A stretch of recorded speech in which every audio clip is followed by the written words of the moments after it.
Here we go. Pro Football Hall of Famer Deion Primetime Sanders, an 8-time Pro Bowler and a 2-time Super Bowl champion.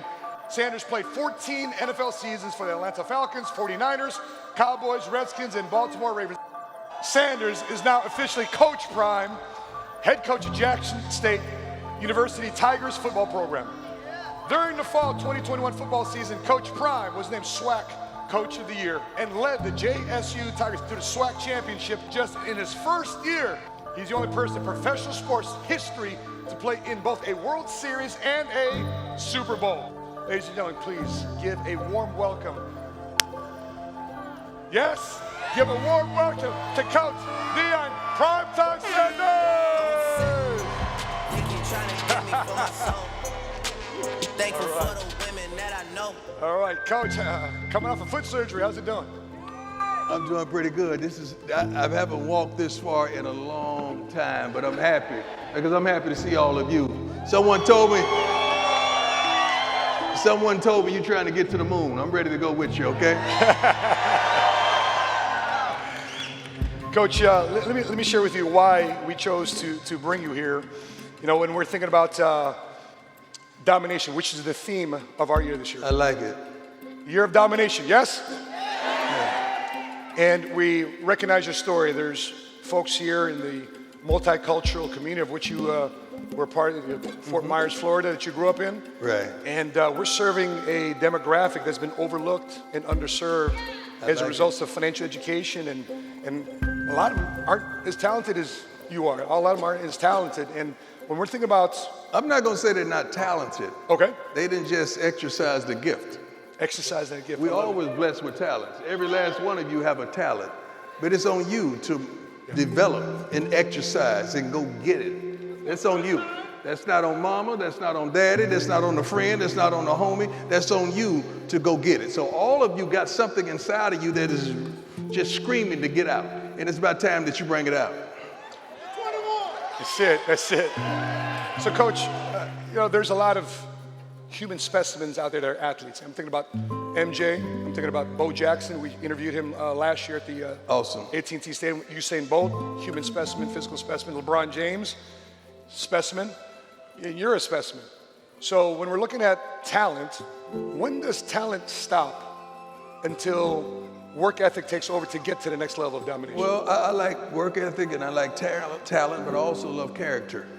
Character is going to keep you where you want to go longer than you really need to stay. Work ethic is unbelievable. Talent is as well. But sooner or later, it's something that's inside of you just has to want it. You have to need it. You got to go at it like it's that next breath that you got to take, that nobody can stop you. And the closer you get to it, you're going to have naysayers, you're going to have doubters, you're going to have people that's close to you, that even in the crib with your laying beside of you that don't believe in you. I know I stepped on somebody's toes right there, but it's okay. That's what I came here to do. But it's up to you to wipe the tears out your eyes and go get it. Because my motto when I was 7 years old is I believe. I got to Jackson State and I started saying I believe, and they thought it was something new. I've been believing for a long time, and I'm not going to ever stop. Now it's about time for you to look to that person next to you and say, I believe. I believe. I mean, you got to feel it. You got to embed it. You got to embody it. Don't just say it with your neck all slanted. You got to put your neck upright and say, I believe. I mean, I believe. That's right. Without a shadow of a doubt, you got to believe. You got to want it. Because everything you want is going to be something in front of it that's going to keep you away from it. So you're going to have to fight. You're going to have to roll your sleeves up. You're going to have to put Vaseline on your face, ladies. Take your earrings off. You know, take your lace front off, baby. You're going to have to go get it. You're going to have to go get it. Chris, you got that video up, the top plays? You guys, there's a generation here that has never seen your plays. They've just seen your highlights. But there's a generation that hasn't seen your plays. Chris, we got that up? Let's take a look at some of the top plays, because we're talking about talent, about what he did on the field. We pulled up this YouTube video, your top 50 plays. We won't go through the whole thing, but let's take a look at some of your top plays here. On top 6-3, Montana going up top for Rice, intercepted by Sanders. It's Aikman back to throw. Deion inside the 10. Beat the Packers. First down. Zolak takes the pitch back and throws it downfield, and Deion's got another one. Get up. Can we stop it? To us, Deion. All right, here we go. Can we stop it? I want to stop it. I don't want you to clap because I'm going to say something that you're not going to believe. Those aren't my top plays. Let me tell you why. Because, see, my top plays happen at practice when no one was looking. My top plays happen in Fort Myers, Florida, when none of you knew anything about me. My top plays happened when there was no camera there. See, those are the plays you just caught on camera. Those weren't my top plays because I practiced like I played, so when I played, it would be practice. Yeah, you were supposed to clap right there because that was straight. Amen to that. Yeah. Come on, get up to practice, please.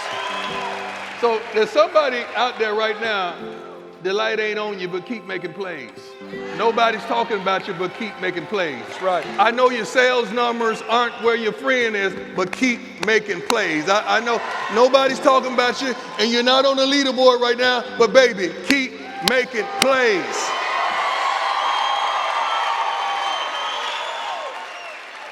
Coach, were you, with all that, were you ever a selfish player?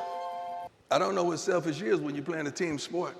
But even on a team sport, it was my stats, my thing. No, it wasn't about me, but the better I did, the better we were. So you could see it as selfishness, you could see it as braggadocious, you could see it as individualism, but the better you are, the better it's going to be for your company, the better it's going to be for your team, the better it's going to be for your family, the better it's going to be for your kids, the better it's going to be for your siblings. So you got to do your thing. I love team, but in the middle of Deion, there's an I. In the middle of the win, there's an I. In the middle of prime, there's an I. So I knew I had to do my job to make it easy for everybody else. I remember one of your interviews, you practiced not only your touchdown dances, but you also practiced your post-game interviews and your one-liners. Because I knew. You talking about in college, you talking about in Florida State. Somebody made a mistake and slipped me a piece of paper and told me how much the defensive backs made at that point in time. That was like in the early 80s. I wasn't happy about that because defensive backs at that time were one of the lowest paid positions. Yep. And I said, I got to do something about that. I was already prime time from high school in the dark that they didn't know about. So when I got to college, prime time was still on the front license plate of my car. So I took that image, I took that phrase, I took that and marketed the heck out of that. So whether you liked me or you hated me, you wanted to see me play good or bad, and I was prime time. So I practiced my quotes. What do you think about the interception? Well, you shouldn't have threw it. You knew better than that. I'm the best thing since peanut butter and jelly. I had already rehearsed that.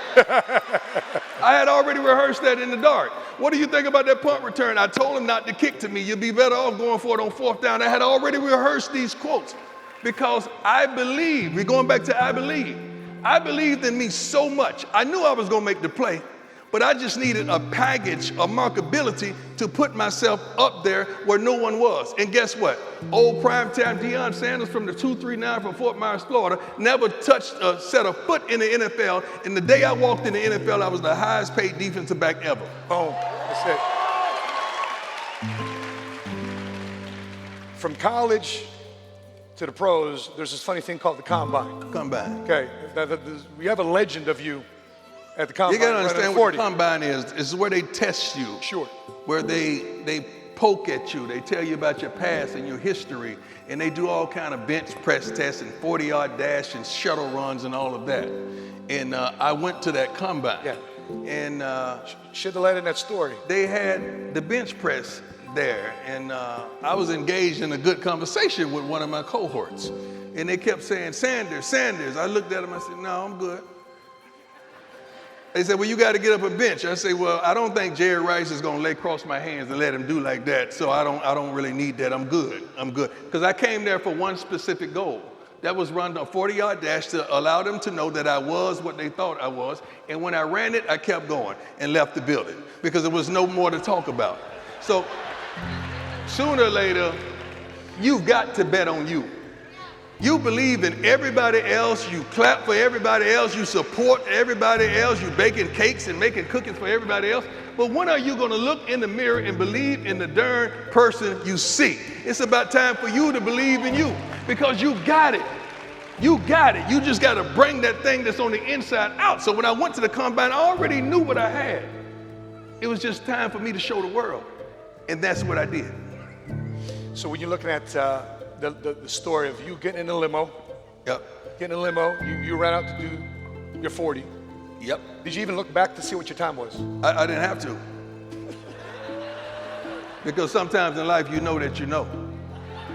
You don't have to look back and see what your sales are, because you know what you know. You don't have to look back and see what your engagements are, because you know what you know. You don't have to look back and see how effective you were, because you know what you know. Sometimes you got to know what you know. They're going to call it cockiness. They're going to call it arrogance, but you're going to call it confidence. Because I don't want my confidence to, I'm going to say something and I want you to hold on to it, all right? Get your cameras ready, because this is game. Do not allow my confidence to offend your insecurity. Oh, if I could get up and dance, I would dance right now. If I could get up and shout, I would shout right now. Do not allow my confidence to offend your insecurity, because I dress like I dress because I'm confident. I look like I look because he's confident. We walk like we walk because we're confident. I don't even use cologne. Now, somebody asked me, what is that you're wearing? I said, confidence.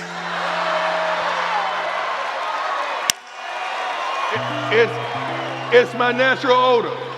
It's my natural odor. I don't have to use Dolce or whatever it is. It's my natural odor. Come on, coach, let's do it. Because if you look good, you feel good. And if you feel good, you play good. If you play good, they pays good. all the men, you're good. I'm good. Make sure on the way out, tell the ladies what we just did, all right? Speaking of kids, there's a difference. My wife and I, we've got 5 kids, the oldest being 26. I got twin girls. One of the twins is here, Melanie. Where you are, baby? Yeah, one of the twins are here. She's 20 years old. We have an 11-year-old and going to be 3-year-old. What's the difference of coaching high school kids, grade school kids, high school kids, college kids, and then professional athletes? Different levels of understanding. Professional kids are getting a check. Okay, they're young men. They're men. Most of them are pretty much boys with a lot of money. Okay. The college kids still want it. They still aspiring to go get it. You got a few knuckleheads that think they're already there, but I know how to humble them and bring them back to course. And the high school kids, they're really hungry and they're thirsty. So they're trying to get to the next level, to the next level. Thank God I've been at all levels, so it gives me the advantage to not only coach, but to recruit, because I've been recruited and I've been the guy that's coaching. Then I've been the father of the person that's being recruited and being coached. So that gives me a tremendous competitive advantage at Jackson State. I love. Absolutely, yeah. So you grew up having to claim this. You're the one who made the Sanders name a household name. Yes. I can imagine your children probably don't have that same difficulty of growing up, because they kind of have a dad that made a name. And so therefore, yeah, I'm the daughter, I'm the son of primetime. I like it. Right? So how do you teach toughness to those kids right now? Because we're having a conversation about you having a leader's bulletin for your kids. Yeah. See, first of all, you all lie and say you treat your kids the same and you love them all the same. That's a lie. I got rankings. I rank my kids all the time. I'm 5. I ain't leaving none for you because you ain't gonna, I know I do that, and I'm honest about it. See, this is our problem, and this may be some of your problems. I just told one of your guys this. We're all in a position that our parents weren't at. So right then, you should give yourself a round of applause. Because through their trials and tribulations, through the sturdiness, through the laziness, through the tardiness, through the work ethic that they instilled in you, you are much farther along. So what does that do? That provokes you to give your children the things that you didn't have. Okay? Now here goes the problem. You're trying to raise a dog by treating them like a cat. Let me explain. See, a cat, he could come and go as he please. A cat is inside the house. A cat has a litter box. A cat has a food that's on timer. You crack they darn food off in cans and it's really sophisticated. A cat is really taken care of. But that dog, he's outside tied up on a darn chain. You give him your leftovers, your scraps, what you don't want. Then every once in a while, you want to show off in front of company and you want him to be tough. Now, see, the thing about that, you can't expect that cat to be a dog in front of company. And that's our problems. So what I had to do with my kids, even though we was on the hill, I had to take them over yonder and put them in athletics and put them in schools so they understood how daddy came up and how daddy rose up. I know you still have on designer clothes, but you got to learn some of these things because you're going to need both. I like that privileged being, but I need that hood tendency. So when I brought my sons to Jackson State, they had already lived it. My youth organizations, I started in the inner city. My schools, I put in the inner city. Everything I did was in the inner city, even though we was living over here. And I'm thankful for it because it's something I saw as a kid. Now, I was the Jackie Robinson out of my little league. Okay, I was the only African-American in the whole entire little league. Wow. So I went with the ridicule and I stayed focused and I stayed locked in. That's why I understood Hank Aaron, staying focused and staying locked in no matter what they're calling you, no matter what they're saying. And I went across town to participate. So I understood how to do it. I had already seen it in a snapshot.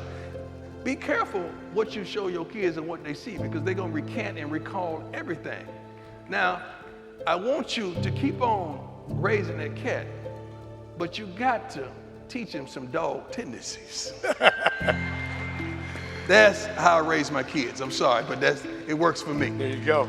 Well, we got another clip here, Chris. We got another clip here I want to show. It's what you consider your favorite commercial. So, Chris, let's go roll this clip. Let's check this out. Hey, mister, you want to play? Yep.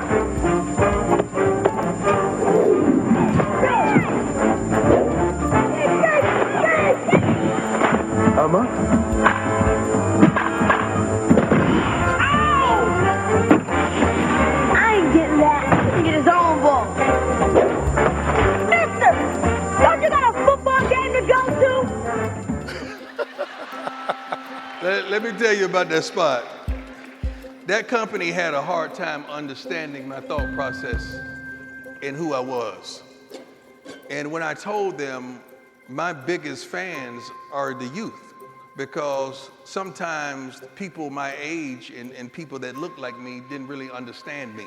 So I need to appeal to the youth because the youth was the one going out there telling mommy, daddy, I want those shoes. Wow. I need you to buy those shoes. So my marketing hat was always on, even at an early age in an early stage of my life, and I was always comfortable around kids. So it's not far-fetched to understand why I'm coaching right now, because I have an affinity for kids and trying to progress them to be professionals, not just professional football players, but professionals, period. I wish the day that the draft was held, the next day we had a corporation and a Fortune 500 draft, because see, I want my kids to be out there. Not just my biological kids, but my kids that play for me at Jackson State. We got 97% of these kids that are not going pro. What's going to happen to them? I need them to make a difference in life. I need them to be somebody. I need them to go and enhance their communities. I need them to make a change somewhere in life and to be great fathers and to be great parents and to be great kids. That's the mindset that I have for my youngsters. If there's, yeah, give it up. Exactly.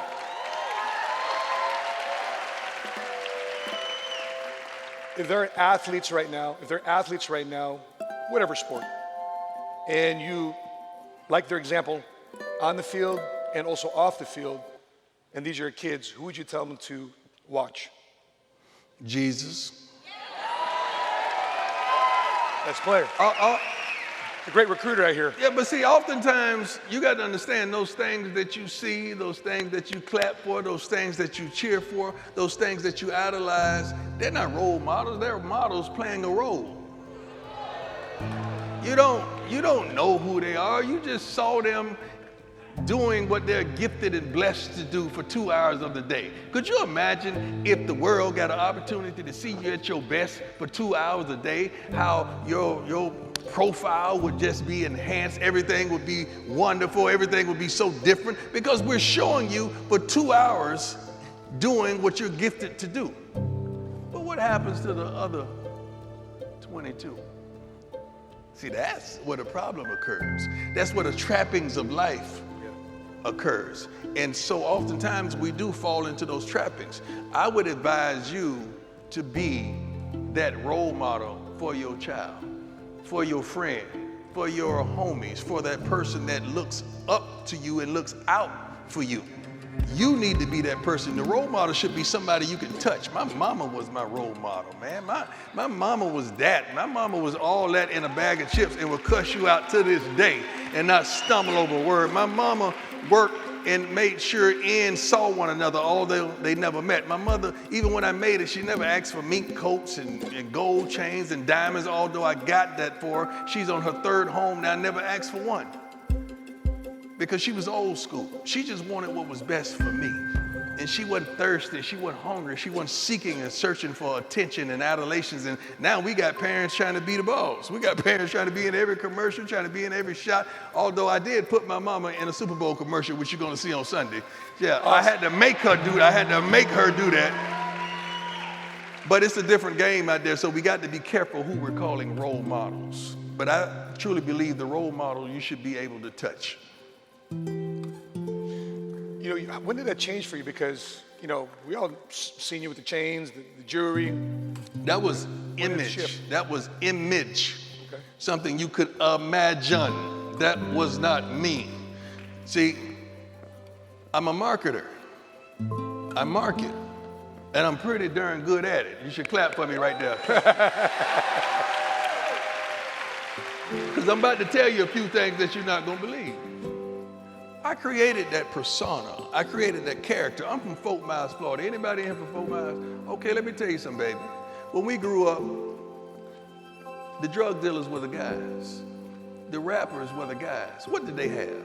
The gold chains, the flamboyant look, the flash, the whips. I gave the kids that, allowing them to know you didn't have to do that. So it was all persona and perception, and you had to believe what you want to believe. Now let me tell you the truth of the matter. I stopped using profanity in 1986. No, I'm not done with telling you about Prime. I'm in the third person now. I've never been high a day of my life. Hold on, I'm not done. I've never smoked or sipped a taste of alcohol, wine, or anything in my entire life. So all the stupid and the foolish and the idiotic things out there that I did, I just did that, all right? I was not under the influence, but that was really me, all right? But that was all image, just to bring attractability, just to bring something to a position that people had never seen before. That's all that was. How do you feel now that after you established that for all the cornerbacks, at least from a visibility standpoint, so they can start paying these cornerbacks? And fast forward 10, 15, 20 years later, I think the stat was the top 12 cornerbacks in the NFL, their average salary was your top salary when you were playing. I love it, because that means I was a forerunner. You think I'm gonna sit here and be jealous and to be upset of another man or another woman when God has blessed me the way he's blessed me? That ain't even in me. I'm not a jealous person. I'm not an envious person. Matter of fact, I'm going to give you the game. I'm going to give you the playbook. I'm going to give you the knowledge. When I see a kid taking a left when he should stay right, I pick up a phone and call him. I don't even have to know him. I mean, rapper, entertainer, athlete, anything. I pick up a phone and just say, look, man, God has called me to be a navigational system. I'm not perfect, but I'm darn sure present. And I'm going to get it right, and I'm going to try my best to lead you to where you want to go because I know how to get there. And I made a lot of mistakes, but I'm able to go back and say, no. It's like that. It's like that fighter. He's in there fighting, and you guys are in there fighting. You got to have somebody in the corner saying left, right. Okay, hit him with the left, hit him with the right. Oftentimes you try to do all this stuff by yourself, and that's not going to happen. You're going to have a coach. You're going to have a team. You're going to have somebody that has your back, that's able to give you direction, and you got to receive correction. And not toot your mouth up and twist your head and start rolling your neck and start snapping around in a circle. You can't do all that. You got to be able to accept direction and correction.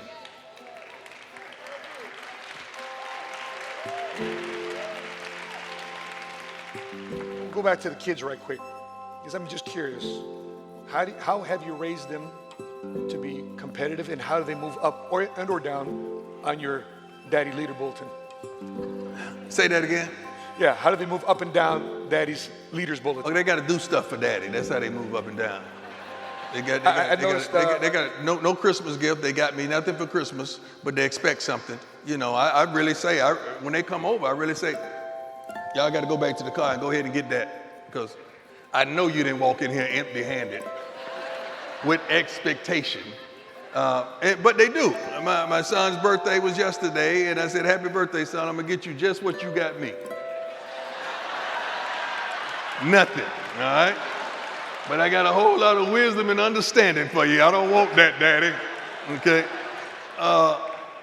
Give me that first part of that question. Yeah, and how do you stoke competition amongst your children and not have that sibling rivalry where it's destructive? My kids are very competitive, and they're very active because of what they've seen. I've shown them things. So you got to be careful. Athletes have to be careful of this, and early retirees have to be careful of this. When you're retired and you are doing nothing to help the country, to help the community, to help anything, you're just sitting there on a stack of money, just laid back, and your kid's gonna assess that and say, well, my daddy ain't done nothing because they didn't see me in my prime. So I gotta create life and have them to understand that no, daddy gets up and works out in the morning. No, daddy is sweating by the time you get up. Daddy's already eating breakfast and he's ready for the day. Daddy's on Zoom calls, he's making it happen.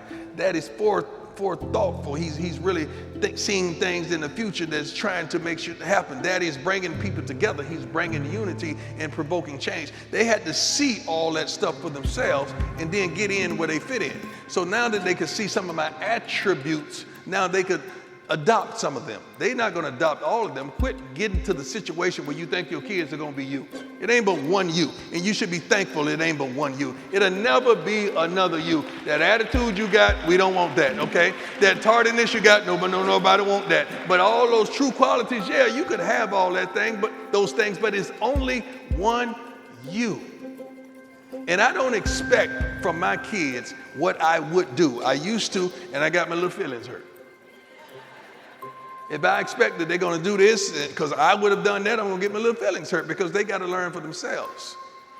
But it's up to you to be that cut man in the corner. It is up to you to be that navigational system for them without bashing them or belittling them. One thing that I've learned with my team, and I've learned this a long time ago in coaching, I exude love, my man. I exude love in all its attributes, in all its components. Then I've learned how to listen. I got love, I exude that, I give that, then I sit back, I learn how to listen, okay? Then I'm a straight leader, love, listen, and I lead, and then I forgot my other L. It's gonna come to me in a minute. It's not laugh, I laugh, it's not laugh. That was a good one. It'll come to me in a minute. My mind is way down the street right now. When you're looking at when you're looking at your career, I'm sure in addition to your victories and success, your championships, you also had tough and difficult losses. Yes. What is the loss that comes out to you right now? It's probably one of your toughest losses in your career, whether baseball or football. My money in divorce court twice. Okay. That's probably my toughest. Football and baseball, divorce. It's probably my toughest loss. It was a tough fought case, but I lost some. Man, God gave it back to me in the end. But no, straight up. Honestly, that was my toughest loss. Just going through the nonsense of life, understanding that someone you lay with, you produce children with, is going to come out to be a darn war about something you worked your butt off for, and that's traumatic. But guess what? Sooner or later, you got to wipe your tears, put on a new suit, take a good shower, and get back out there and go get it. Okay? It's a lot of you right now. You need to thank God that he left. You need to thank God that she played you. You need to thank God that they did you that way. You need to thank God that they walked away. You need to thank God that you got strong enough where you finally said, no, you ain't doing me like that no more. And you need to thank God that it happened, because if it hadn't happened, you wouldn't be as strong. You wouldn't be as tough. You wouldn't be as resilient. You wouldn't be as provocative as you are now. So some things we got to thank God for, because God is trying to move that out the way so he can usher in blessing you to a whole new beginning. And that's why I am. I'm 54 years old, looking like 35, 37, somewhere like that, and it's like a whole new chapter. I've been prime time, then I cut the time off, then I was just prime, and now I'm coach prime. It's a whole new chapter, and guess what? I'm still winning. Come on, baby. Come on, baby. Still winning. God, I'm still winning. By the way, in the audience right now, raise your hand if you've ever been through a divorce or family court. Two. Right? Two. There it is. There it is. Bye. It's tough because you think so. You're almost like it hurts you as a man, as a provider. It hurts you emotionally, financially. I mean, it's a death, but they still walking around. That's really what it is. It's like losing somebody, but they still walking around. You can see it. Dang, I see you died real good. Yeah, see that. Forgot about that. One of the other areas that why we wanted you to come here is because you could have taken any coaching job. Mm-hmm. You could have coached pro, you could have coached college, but you decided to coach HBCU. Okay?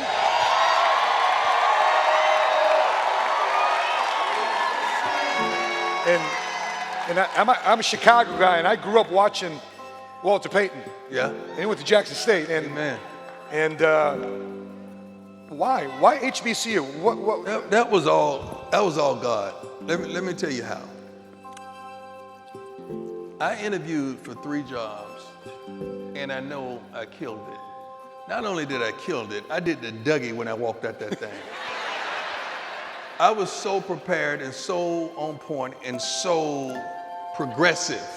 I gave them a 3 to 5 year plan. This is how it was going to look under Prime.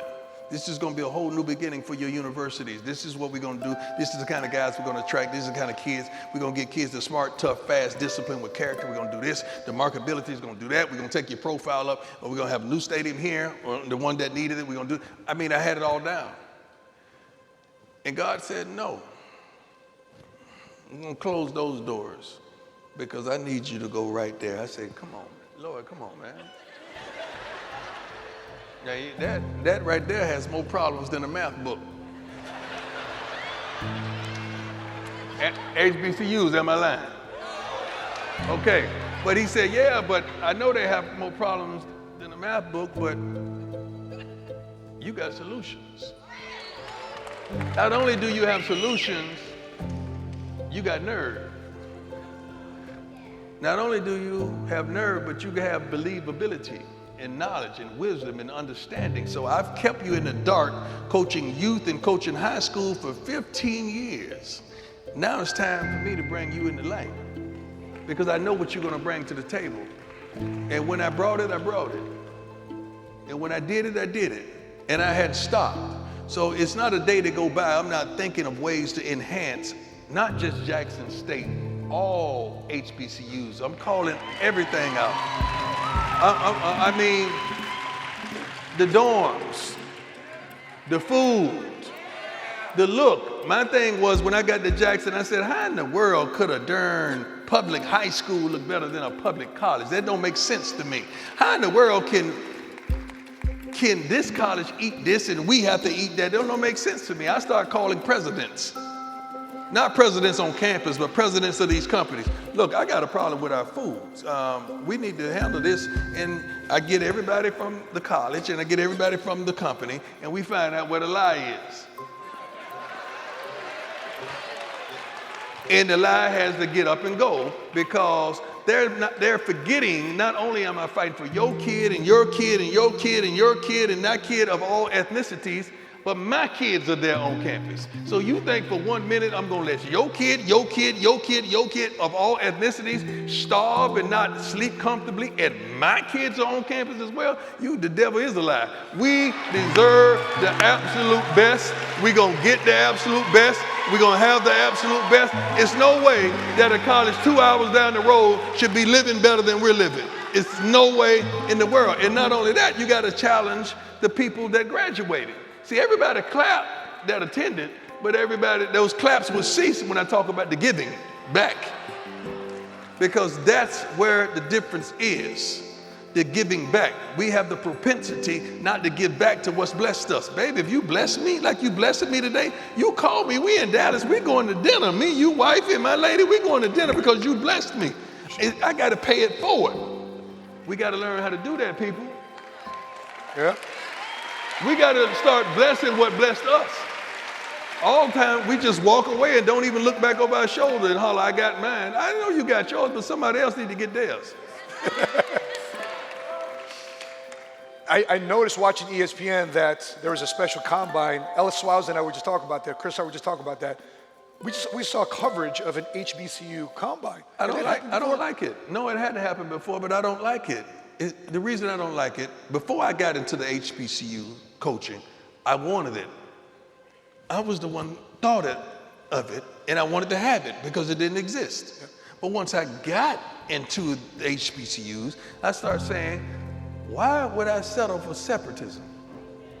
So you mean to tell me you could bring partial amount of scouts to a combine that spotlights 54 kids, okay? Won't you bring them to the regular combine? There's only 5 to 6 more per position. You have time to sit there for 5 more guys running routes and doing what they're doing. That's an easy fix. Instead of have separatism, when you're not sending all the resources that you would send to the major combine. So I'm tired of separatism. Just like in the NFL, we're talking about ain't no black coaches, ain't no black coaches. Okay, what about the black owners? Okay, instead of crying for this, let's fight for that. So what if we fought for 4 more African American owners? Quit fighting for the coaching aspect. That's the lower level. Let's fight for the ownership. So you have 4 more franchises. The NFL is a machine, as you know. Yeah. We have multiple cities that could warrant another franchise. So let's just have 4 more franchises and mandate that you give those 4 franchises to African American ownership and let it be whatever it is. Because you can't make no billionaire do what he don't want to do. They can't make you hire who you don't want to hire. You're going to hire who you comfortable with, who you cool with, who can do the job for you, who you have relationship with, who you understand that they have the capability to make it happen for you, regardless of the ethnicity. You can't make me hire no cook in my house. That's what we're trying to do. That's what we're saying. That's not going to work. But if it's my house, I can hire who I want to hire, right? Yeah. That's the solvency to that problem. Speaking of food and your boys, okay, I noticed that you set up an opportunity for them to get an endorsement or be part of an endorsement activity.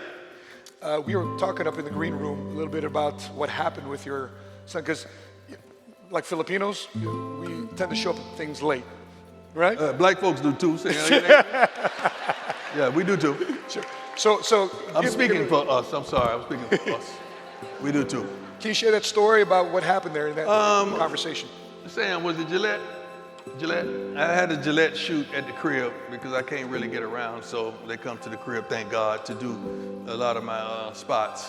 And my second oldest son, Shiloh, had a shoot with me. Say, for instance, the shoot started at 7 p.m., which it did.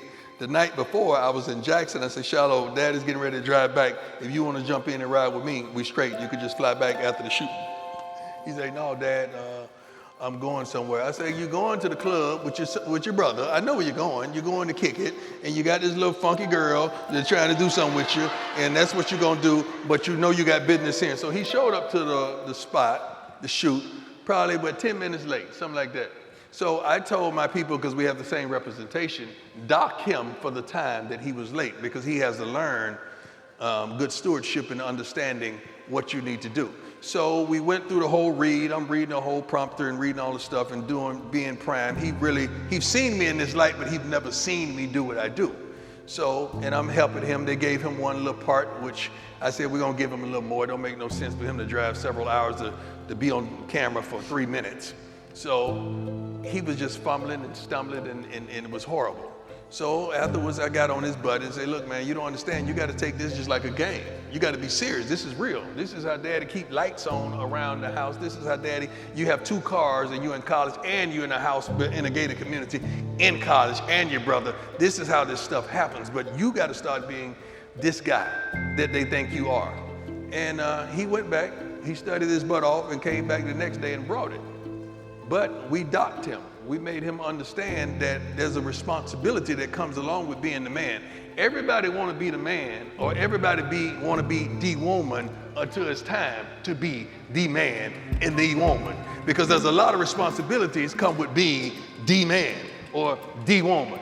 And you guys ain't ready for that. You got to just sit back while you're a backup dancer and hit your parts and sing your key and hit your notes. But every once in a while, God is going to call you up front to get your solo, and you better be ready. You better be ready. What type of player do you recruit? Who plays for Coach Prime? Smart, not just book intelligent. A guy that's going to make the right decisions on the field, off the field. Is not going to do nothing stupid, not going to do nothing weary, not going to do nothing selfish, not going to be inconsistent. Smart. A guy that's tough. I'm old school.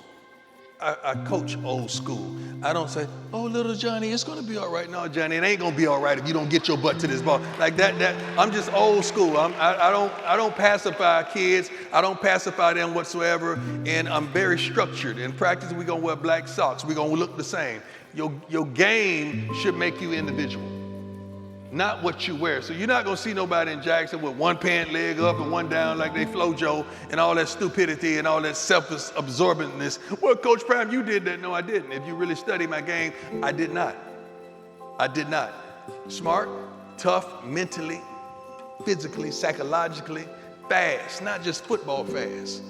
But I need you to learn that playbook fast. When you're hurt, get your butt in the training room because I need you to heal fast. I need you to comprehend, to see it, read, and react fast. So I need that stuff fast and discipline. You can do anything you want, baby. If you don't have no discipline in your life is going to be pure hell. If you don't have no discipline and consistency in your life is not going to go far. And then I need character. So your kid could be whoever. He could be that dude. But if he don't have no character, I don't want him. And with my coaches, out of that 4, smart, tough, fast, discipline, they got to be 3 of those. You don't have to be 1. But then if the character don't match, we don't vote for him. So all of it have to come before me. And also, I want to see you practice. Anybody could put together a highlight tape of my highlights. Let me see your whole game and your lowlights. I want to see you practice, because normally how you practice, that's who you are. That's who you are. The person you are at home, when nobody's looking, that's who you are. The person that's saying, oh, they said that darn, I ain't gonna never make that darn leaderboard, they ain't right, they cheating, and they doing that, and they play favoritism. That's who you are. Ain't nobody want that. Ain't nobody want no complainer. I want somebody smart, tough, fast, disciplined, with character. Then you can play for Jackson State University. How do you assess character? Character could be assessed over little things. I was doing a Zoom call with one kid, played cornerback too, a highly ranked kid. The kid, it got that far. If it gets far enough where I'm on a Zoom call, we want you, okay? Other than that, don't waste my time. I ain't got time for that, okay? And we sitting up there talking to the kid, and I go right at the throat. Why you play this game? Well, I want to be the best. Good answer. That's not what I'm looking for. Why do you play this game? Because see, if this game is all about you, we have the propensity to quit on ourselves. It can't be all about you. It's got to be about something else. What you're doing, it ain't about you. It's about something else. It's got to be bigger than that. If it's just about you, you know how narrow-minded it is for something in its totality to be all about you? So I kept on going.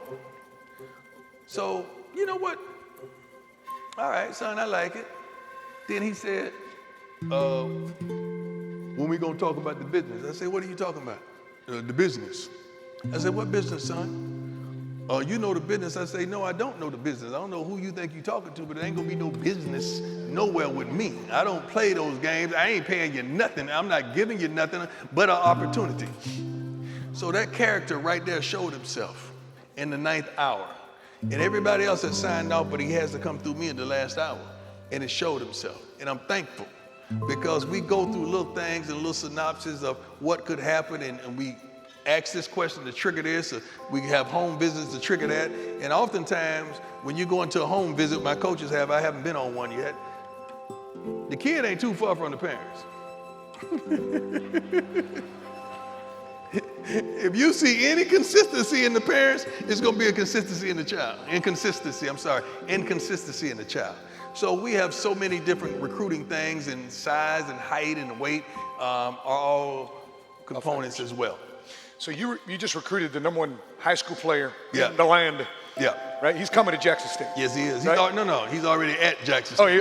yeah, excuse me. Yeah, he's working out every day, Travis Hunter.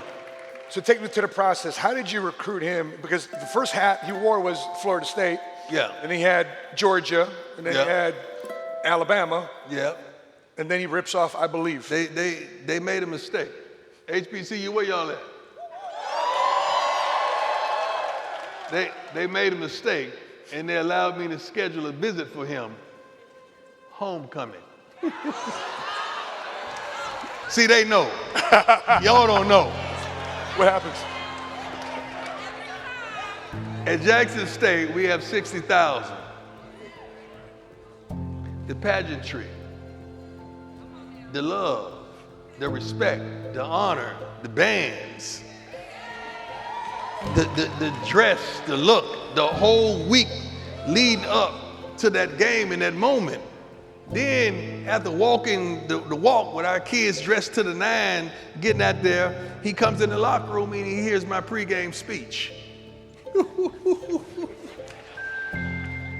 And at the conclusion of that, we go out on the field in front of 60,000 of our people. See, it's one thing for them to talk about it. Could you imagine? See, this is what I'm in. This is how many thousands right now? I mean, I don't know how many in here. Let's just say 2,000. Let's just say that. These are 2,000 of your people. Do you know how good and warm that is when you walk out here, you and your wifey for life, that 2,000 of your people make you feel? So you're talking about a young African-American kid that have heard the rumors, that have heard the understanding that has been to this university, that university, but he had never seen 60,000 of his people yell and scream, and we were dominant, and we balled out that game, and we looked good, and then, you know, my son takes him on a visit later on that night, and, you know, my son he has Jackson. Visited libraries. He's that guy. He's that guy, the son that's the quarterback. He's that guy. And we were just honest with him. I didn't promise him nothing but an opportunity. I told him everything that he got, he would have to earn. And I have the navigational system of where you want to go and how to do it. Because you're playing my positions, plural, that I played. So I got you. No matter what, I got you. And that's all it took, to look in his eye and say, I got you. Now I got to talk to mama. I got to make mama feel secure and understanding that I got your baby. I'm not promising you none. I'm not trying to lace your pocketbook. I'm not trying to do none of that. I got you.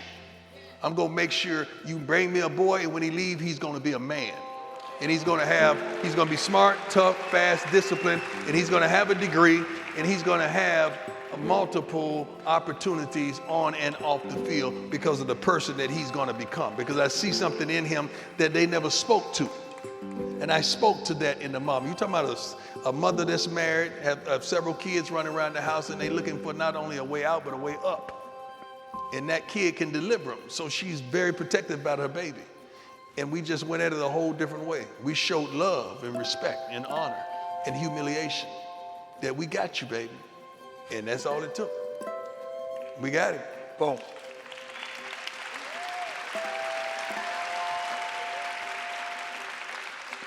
So Chris, we got that other clip. I want to bring up this clip because I think it's a very important clip for us to watch because it's how you are now in the locker room. Mm-hmm. Right before the game. And, right? You got a locker room? Okay. Got a pregame speech? Yeah. And so you were kind of ticked off in this one. So I'm mad at this one? Yeah. Okay, I think let's take a look at this clip right here. I think I know which one you got.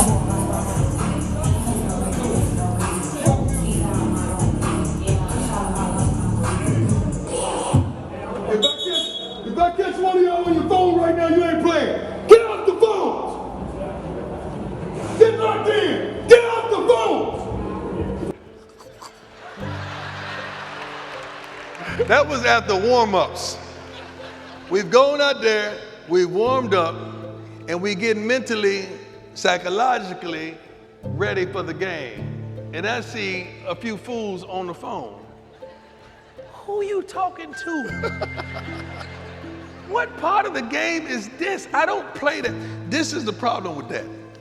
Time we come in the locker room, I give them 5 minutes to stunt. Do your thing. Put on your uniform, do your thing, because you want to take pictures, do your thing, even though we got 100 cameramen running around the locker room. Do your thing. After that 5 minutes, go put it on the table right here. You can't claim it again until after the game. And I see 3 fools on the phone having an in-depth conversation like they talking about the stock market or something. And I went off. It just set me off because this is a big game. This is a big moment for us. It was a classic, matter of fact, against Eddie George's Tennessee State team. And we needed that when I see guys that will no longer be with us at the conclusion of spring, by the way, on the phones. I don't play that, man. I'm disciplined to a fault. I'm old school. I told you, I'm very, very structured and very disciplined. So if the phone is the distraction of this day, I'm just curious, during your time playing, what was the distractions back then? And how did you handle them? The distractions when I played was Jezebel and Delilah. And it's still a distraction. And it ain't gonna change. Those were distractions. And it still is for our kids. Because that Instagram, that social media is unbelievable, man. You can meet anybody you want to meet with a click of a button. And they do it. And they do it. But I try to prepare them for all the ills and the wows of life. I try my best to prepare them. The things that we go through, I try my best to forward think and prepare my young men. Because I want them to make it with all means, man. I got to equip them with every darn thing I can. The Bible says God uses the foolish things to confound the wise. Some of the things you may think I utilize that are foolish things, but I got to get them wise. I got to make sure they're where they need to be and get to where they need to go. Gotcha.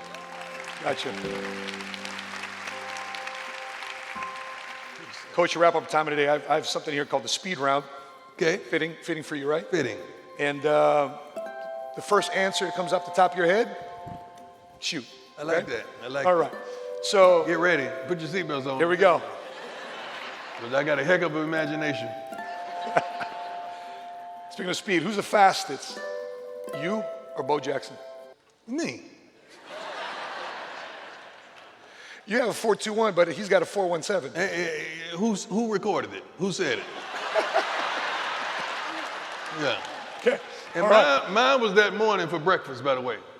So I ran a 4-2-1 for breakfast. So if you'd have caught me at lunch, it'd have been something else, boy. But I love Bo. If it wasn't for Bo, it wouldn't have been no prime. So I love Bo. I love him. He paved the way for me.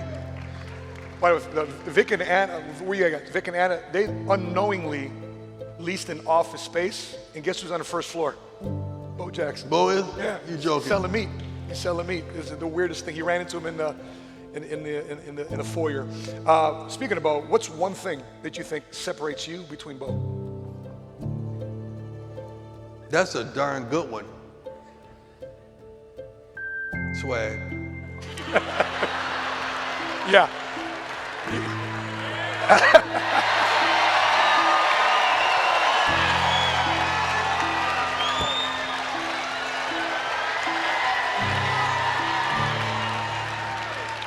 Tell Bo to do that.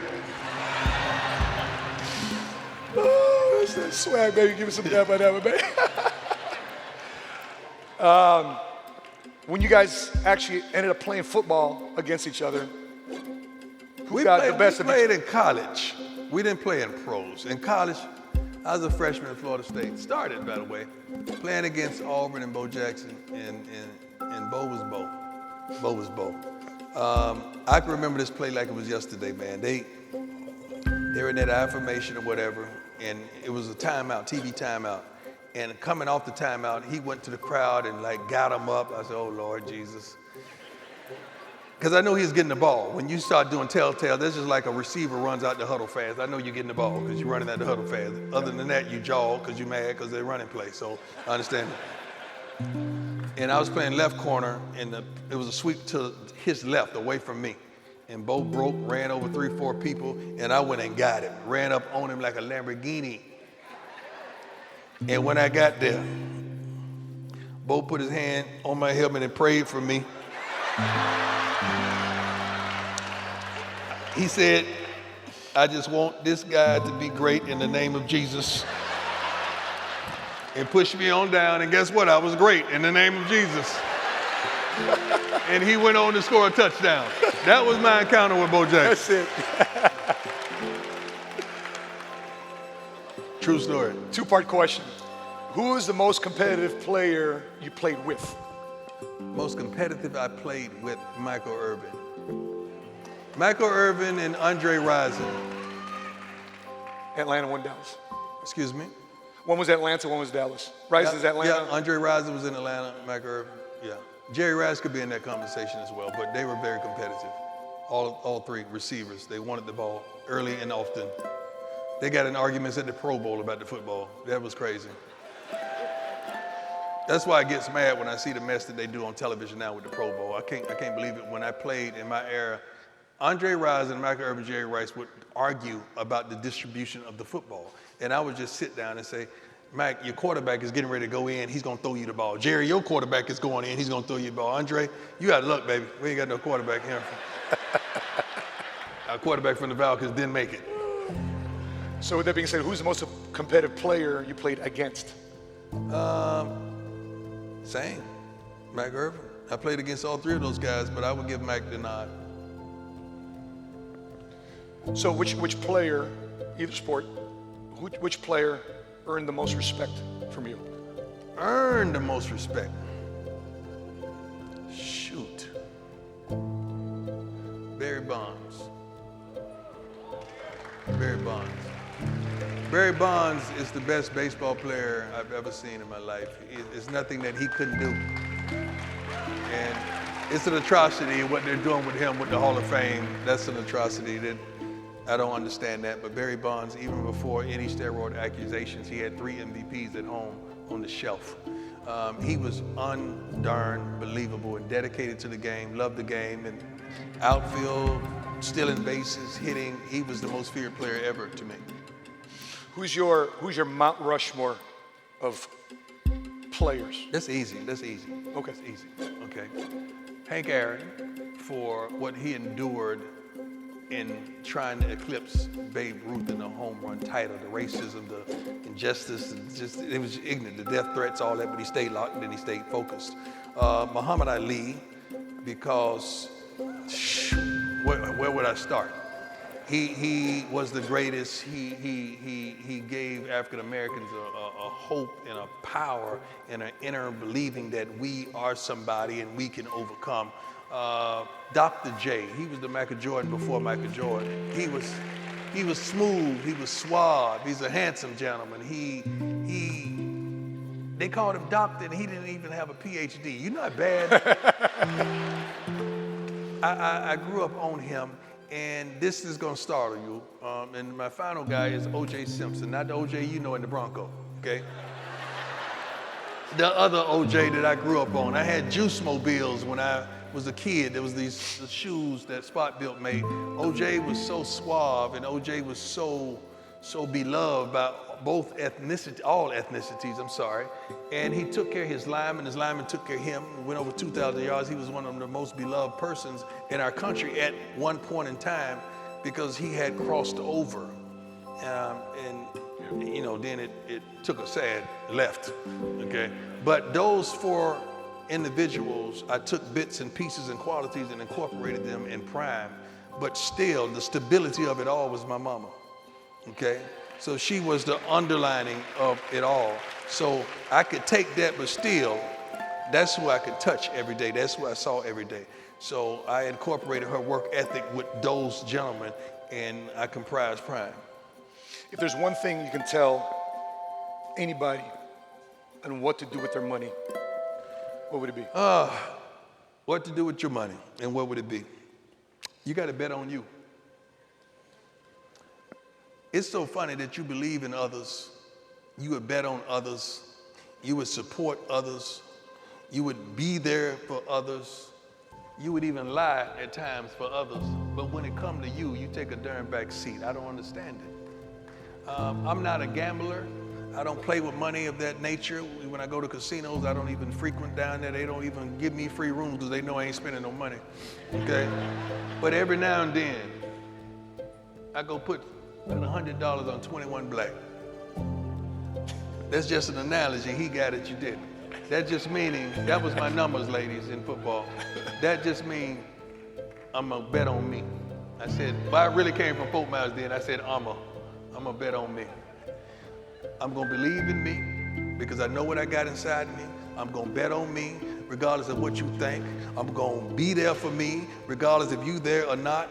I see me, I know what I'm capable of, I know my shortcomings, I know what I would do under pressure, I know what I won't do under pressure. I've introduced myself to me probably over 2 decades ago, and I know me. And I'd be darned if I'm not gonna bet on me. I don't know you like that. I don't know you under pressure. I love you. I love what you accomplished. I adore you. I love the way you dress. I love that gown you got on, baby. I love those pants and those jeans. I love the way you flowed your outfit. But I don't know you. But I do know me. And I be darned. I know I got some improvement to do. I'm not perfect, but baby, I'm present. That's what I tell my kids. I'm not a perfect father, but I'm present. When you look around, I'm going to be there. But I'm going to bet on me every darn time. And I promise you, I'm going to stick to it no matter what, and I'm going to win. So my advice to you is bet on yourself. All right, hey guys, give it up for Prime Time. Want me to read it? Okay, so Coach, we get this plaque here. Terry Park, Fort Myers, Florida. God. Former training camp for the Kansas City Royals.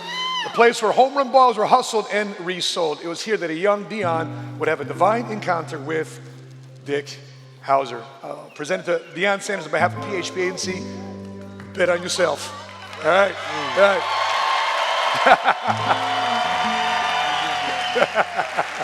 There you go, Coach. So, Ceci, sweetheart, can we take a picture?